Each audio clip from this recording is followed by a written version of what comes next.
no to stoimy na miejscówce. Tak. Trochę chłodniej się zrobiło. Upał zelżał, 14 stopni.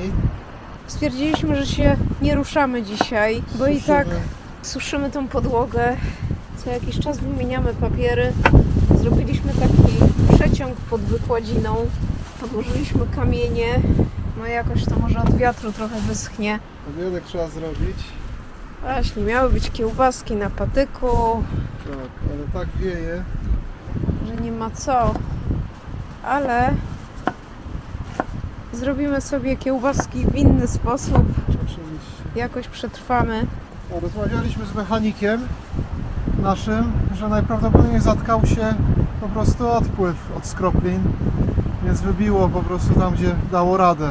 Bo gdyby to był płyn chłodniczy, Tak, to byłby słodki. słodki i Słodki wiadomo nie jest. tłusty, tak? Więc to jest woda na szczęście.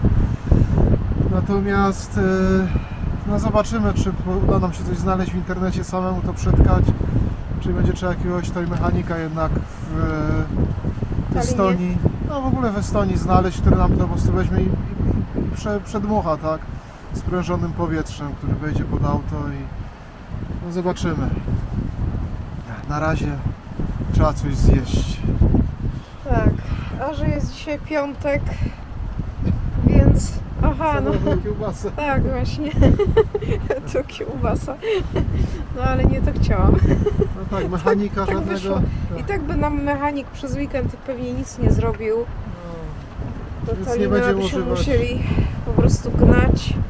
No nie używamy klimatyzacji teraz, bo nie ma takiej potrzeby, więc jakoś chyba dotrwamy. Tak, no i tak siedzimy teraz tutaj przez weekend, więc... No, niestety nie można się zamknąć, no wieje jak... No, jutro ma padać, a w niedzielę ma lać, więc w sumie nie wiemy No, jeszcze, zjedziemy stąd jutro na pewno. co zrobimy dalej, ale póki co siedzimy.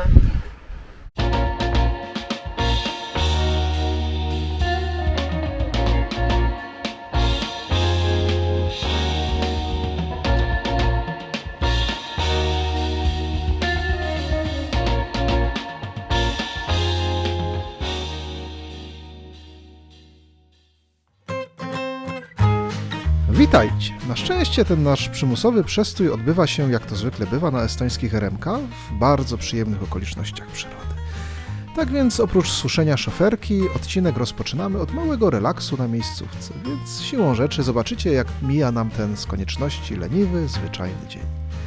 Dla odmiany kolejne dni już ruszymy ostro ze zwiedzaniem, bo jednak nie potrafimy za długo siedzieć na miejscu. Właśnie tak wieje.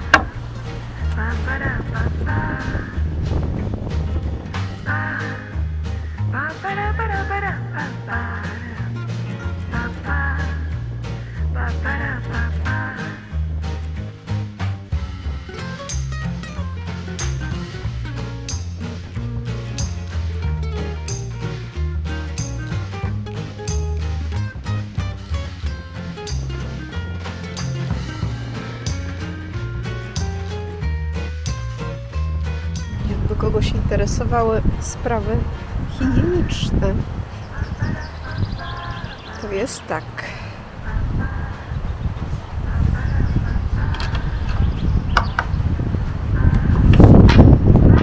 Czyściutko. W wielu takich wychodkach nawet jest papier przygotowany toaletowy, także da się, da się.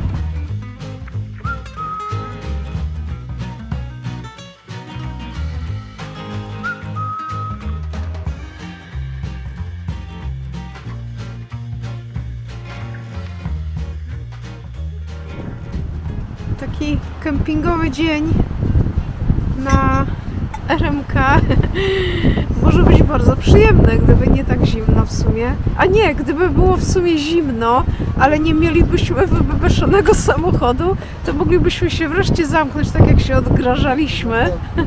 A nie znowu wszystko na dworze. A nie znowu wszystko na dworze, tak. Prawie. No, ale my jesteśmy zachwyceni tymi polami. Tak. I że po prostu wszystko za darmo. Nie trzeba grubych milionów żądać od letników, tylko dlatego, że miejsce znajduje się tuż nad morzem. kawałek trawy między sosnami, jakiegoś miejsca do grillowania i wychodka. Da się, da się. Właśnie, a my znowu robimy kawę, to jak to w Simsach. Woda to życie, bo z wody powstaje kawa. Przenosimy się do kuchni ogrodowej. Kuchni letniej. A tu przynajmniej nie wieje.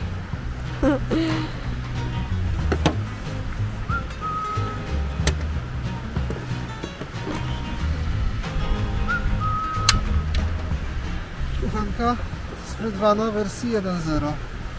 Ta, która nam się kiedyś, że niby zepsuła. Ale nie, bo nie było tego nigdy, że się zepsuło. Nie było? Właśnie nie, no mamy to na tych Przytkała filmach. nam się kiedyś, Ale nie, to było na tych pierwszych filmach, ale... których jeszcze nie zmontowaliśmy. Tak, to w ogóle z pierwszego Taka testowego była jedna wyjazdu. seria, może kiedyś zmontujemy tą serię. Jak nam się wyczerpią wszystkie inne materiały. Dokładnie, więc może za To była jakieś 5 pierwsza lat. seria, kiedy w ogóle pierwszy raz pojechaliśmy jeszcze przed Norwegią. Tak. Pojechaliśmy Frydvanem 1.0, No, na tydzień nad Polskie Morze. tak, wzdłuż wybrzeża, Kaszuby i tak dalej. Tak. Może się uda kiedyś zmontować. Nieporadne kroki w montażu, nie, w montażu nie, no bo nie, to teraz bo to już jest, proszę, to jest, przepraszam teraz już bardzo. montaż jest prawidłowy, ale filmowania i w ogóle wszystkiego. A teraz to wygi jesteśmy już stare. Oczywiście. Zęby zjedliśmy, jak to niektórzy mówią.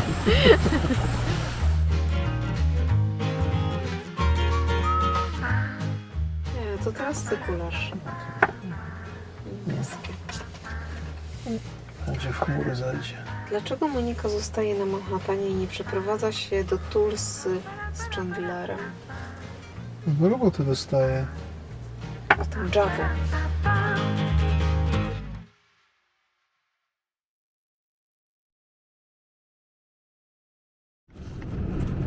Opuszczamy miejscówkę. Tak. Pogoda nie sprzyja plażowaniu. No i tak by było fajnie. Oczywiście. Tylko w sumie z tej miejscówki wygnała nas ta szoferka nieszczęsna. No trochę tak. Nie ma jak w sumie tego dosuszyć Właśnie tak tak mi chodzi. na postoju, ale pomyśleliśmy, że może coś kupimy w markecie, o jakieś takie podkłady dla niemowląt. Tak, do przewijania. Na siebie jest No nie wiem, zdecydowanie coś lepiej. bardziej chłodnego. Dużo nam się udało zrobić. Gdyby była ładniejsza pogoda, Tak. No to myślę, że jeszcze ze 2 dni by to wyschło spokojnie na wiór. no nic, no ruszyliśmy się, jedziemy dalej. I mkniemy na wschód Estonii. Z błędną prędkością 40 na godzinę. Dzisiaj co prawda sobota, ale znaleźliśmy po drodze otwarty warsztat samochodowy. Może się uda przetrwać. Ten spust Tak, klimatyzacji. Powiedz, dlaczego się samemu nie dało? Bo jestem za gruby. Się nie zmieściłem pod autem. Nie dlatego, że jesteś za gruby, tylko i tak ja bym się też pewnie nie zmieściła z tej strony, jak staliśmy. Trzeba by mieć chyba kanał, żeby spokojnie sobie przetkać tą dziurkę. Chciałem wjechać na najazdę, ale mi żona nie pozwoliła. No nie pozwoliłam, bo się przeraziłam, bo mamy takie najazdy Gówniane z mamy. Julii. I że podobno nie wytrzymują ciężkich samochodów. Nie wiem, czy nasz jest ciężki, czy nie. To prawda, spanikowałam. Miałam teraz wizję, że zostanę sama Problemem. z problemem. W dalekiej Estonii, w lesie. Nie, bliskiej Estonii. No nic. Zobaczymy, czy jest ten warsztat czynny. Może za nas to zrobią. To jesteśmy w warsztacie. Coś będą próbowali jednak robić. No, zobaczymy, może się uda. Mechanik przedmuchał wszystko co było do przedmuchania, mówi, że wszystko było drożne. Mówi, żeby obserwować. Tak, czy ta woda się pojawi, czy nie, jak się wróci do domu. No, zanim wrócimy do domu. No, na razie będziemy chyba bez klimatyzacji jeździć na wszelki wypadek. No nie potrzeba tej klimatyzacji, jest na dworze 16 stopni.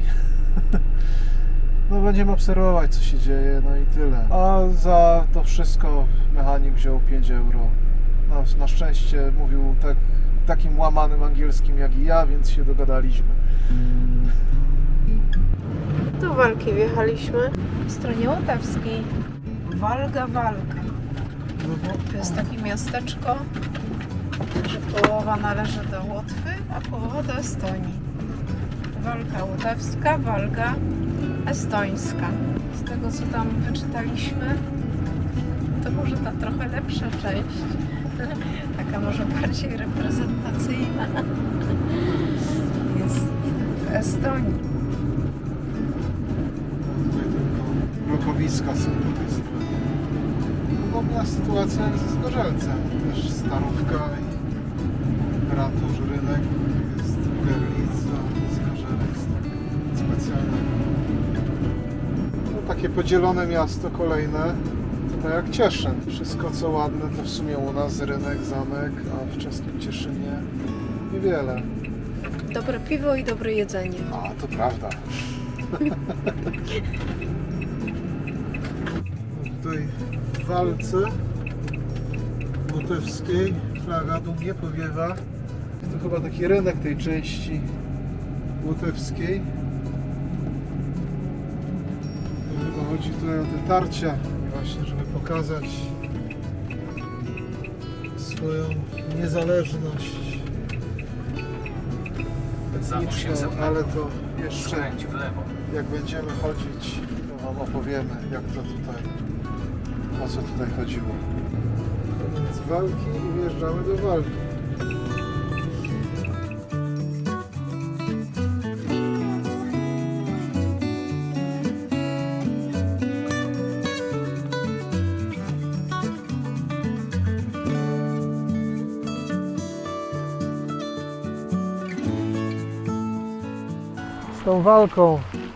Z tą walką o walkę, może w ten sposób. No bardzo silne tutaj były tarcia międzynarodowościowe między Łotyszami a Estończykami.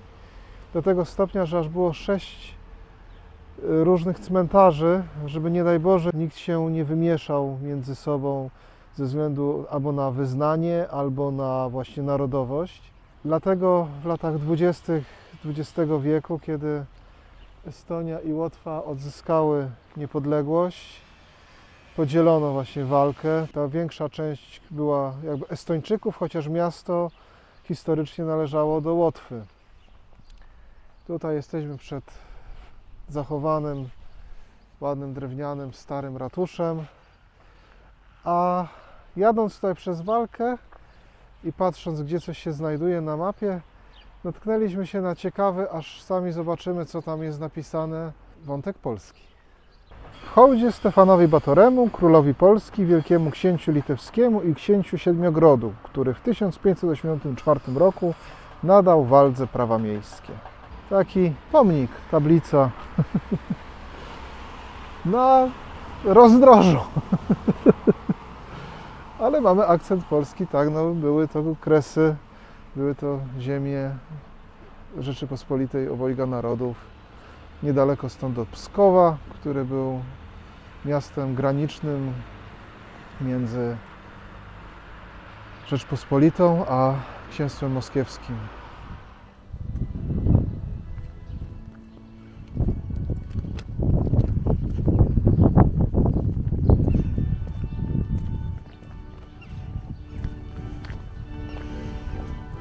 Podążamy za muzyką.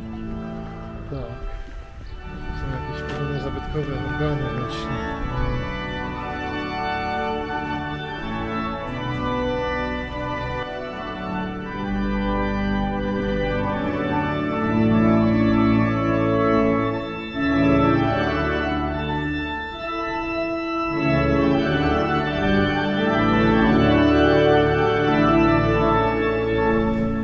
Rzeczywiście trzeba przyznać, że organy brzmią zjawiskowo, jak na taki niewielki instrument w takim kościele. Powstały w 1867 roku i Friedrich Ladegast z Podlipska, z Weissenfels, skonstruował tutaj ten instrument. W przewodniku było o tych organach. No, trafiło nam się akurat kościół otwarty. Ktoś, nie wiem, czy nie, ktoś, kto reguluje chyba instrument, bo tak czasem coś tam przytrzymywał dłużej. No naprawdę robił wrażenie, nie? Tak. Potężne brzmienie.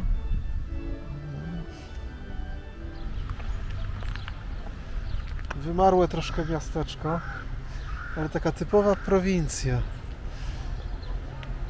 Tutaj pewnie odbywały się targi, jarmarki, ewidentnie w centrum plac.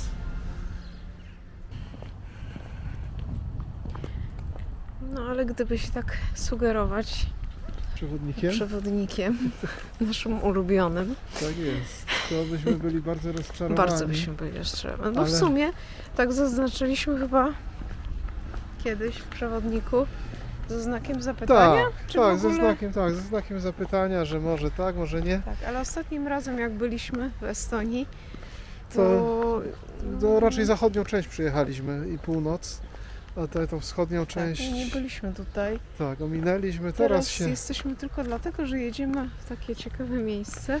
Tak, i będziemy eksplorować tym razem tą część wschodnią, póki się da. No i mamy przejście graniczne z Łotwą.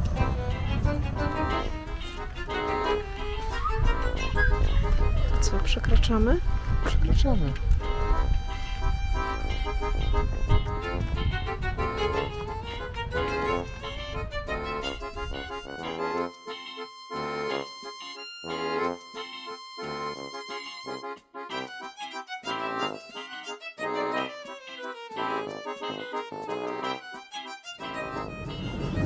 Działa, to się nie podniósł.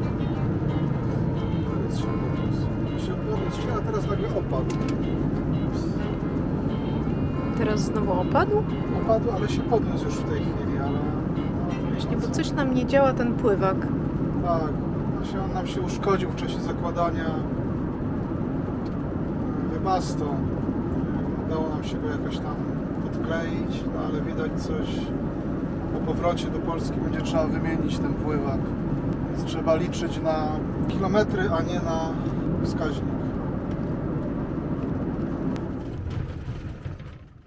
No to dojechaliśmy na miejscówkę. W sumie nie tą, którą mieliśmy dojechać. Miejscówka była bardzo fajna, natomiast no, cały dzień dzisiaj pada, jutro też ma padać. I wjechać byśmy wjechali, ale wyjechać byśmy już jutro nie wyjechali. Straszne Błocko, więc szukając podjechaliśmy i okazało się, że stoimy dokładnie to, co tam widać. To są właśnie te megafony, do których przyjechaliśmy. Nie wiem, czy dzisiaj się zdecydujemy wychodzić na deszcz i komary, czy dopiero jutro.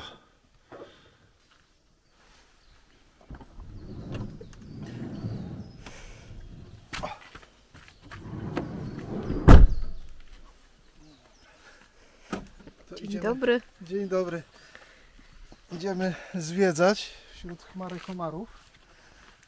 Przyjechaliśmy do tych słynnych tub w lesie. Więc na ile nam się uda, to pokażemy. Nie wiem, czy takie słynne te tuby, megafony. Bo nikogo tu W nie sumie- było. Od wczoraj po południu przejechały 2 samochody. Nie no, od wieczora gdzieś koło 7 byliśmy. O, tak. No, ale komarów są miliony tutaj.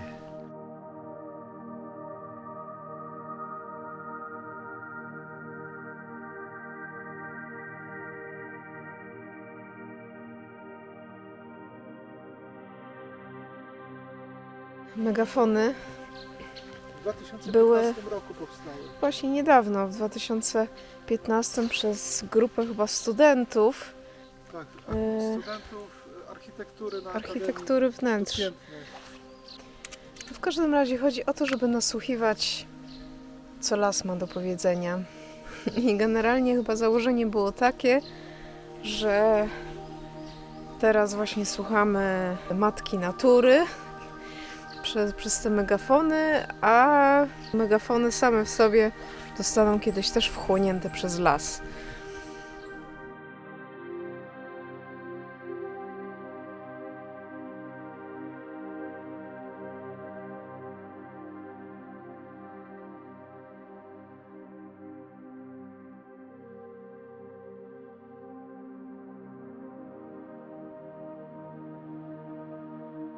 No, a spaliśmy sobie 100 metrów. A jakie 100? 150.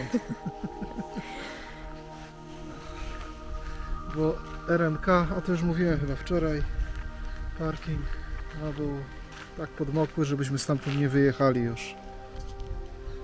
Więc podjechaliśmy gdzie się dało. Ale 2 jakieś auta przyjechały tą szutrową drogą przez całą noc. Więc O, bardzo spokojnie było.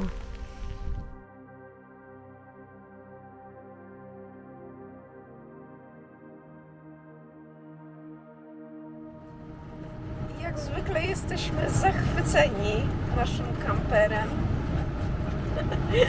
Wczoraj nie wyściubiliśmy nawet nosa. Tak lało wieczorem i komary i w ogóle Wybijamy o komara. szyby. Tak, dokładnie. Ale nie przycisnął się ani jeden.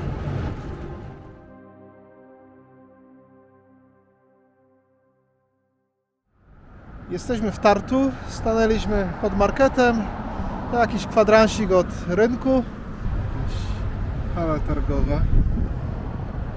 Będzie zaraz. No tu mamy rynek, katedra i główny budynek uniwersytetu. To są najbardziej takie tutaj znane budynki.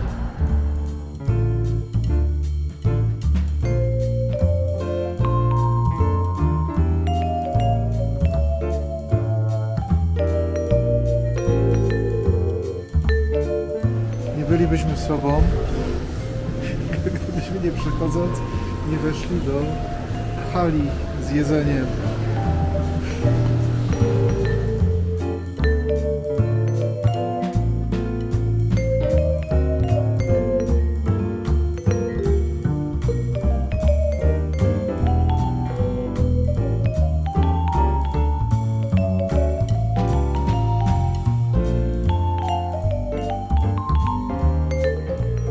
Oczywiście po estońsku, ale pomnik wskazuje fragmenty tuszy.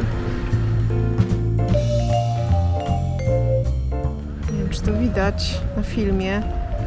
Widzimy. Ten środkowy dom, taki pochylony w lewo, a drzwi ma prosto. No rzeczywiście. Okna też, ale tylko na dole, więc pewnie z biegiem czasu wyprostowali.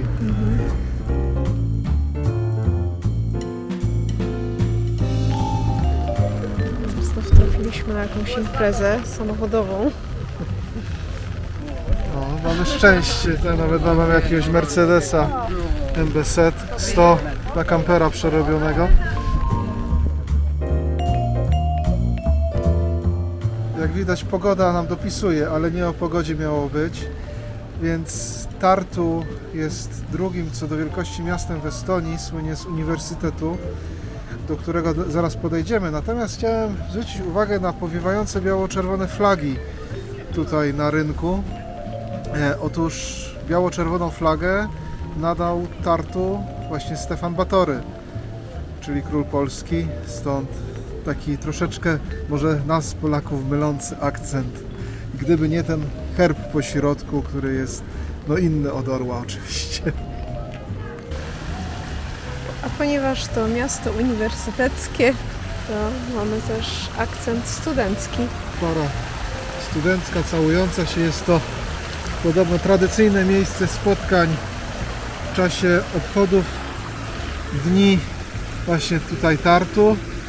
Wtedy duch, który tutaj opiekuje się miastem, jakby unosi się, jest to wielka zabawa studencka Nie wiem, czy to jest coś na zasadzie juwenali naszych, czy jeszcze coś innego bardziej. Tutaj nie dotarliśmy jeszcze na razie, ale jak coś, to dopiszemy.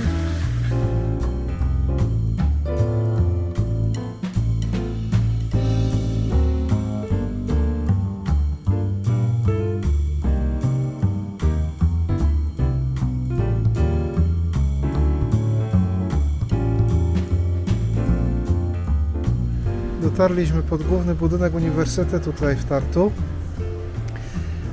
Tartu było nazywane Atenami Północy. Jest to właśnie miasto, jak już wcześniej wspomnieliśmy, uniwersyteckie. Uniwersytet rozwinął się z założonej szkoły jezuickiej przez Stefana Batorego. Natomiast w XIX wieku co 10. student pochodził z ziem polskich, w ówczesnym oczywiście też zaborze rosyjskim. Między innymi studiował tutaj Tytus Chałubiński, postać na pewno każdemu, kto się chociaż trochę Tatrami, Zakopanem interesuje, znana.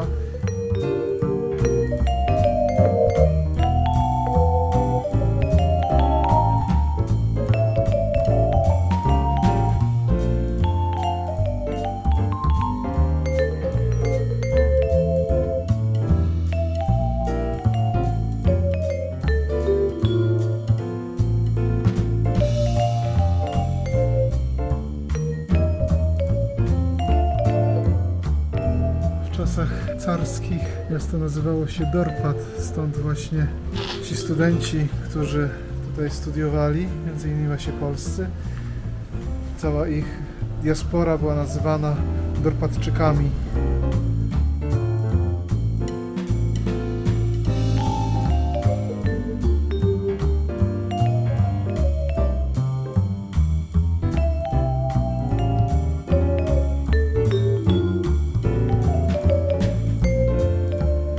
Znajdujemy się przy ruinach katedry, tutaj w Doparcie. Katedra powstała zakończono budowę w 1470 roku, natomiast w 1525 roku katedra została dotkliwie zniszczona w czasie rewolty ikonoklastów i nie została nigdy odbudowana. Katolicy, polscy władcy chcieli odbudować ją, natomiast jakby kolejna wojna ze Szwecją uniemożliwiła. Obecnie tutaj we wschodniej części mieści się Muzeum Historyczne Uniwersytetu w Tartu. Wizyta w Tartu, chociaż nieplanowana, nie rozczarowała nas. Jak na tak duże miasto jest niezwykle klimatyczne, nawet mimo braku pogody. Tradycyjnie dziękujemy Wam za wspólnie spędzony czas i zapraszamy na kolejny odcinek, w którym będziemy przemierzać wzbudzające wiele emocji estońsko-rosyjskie pogranicze. Do zobaczenia!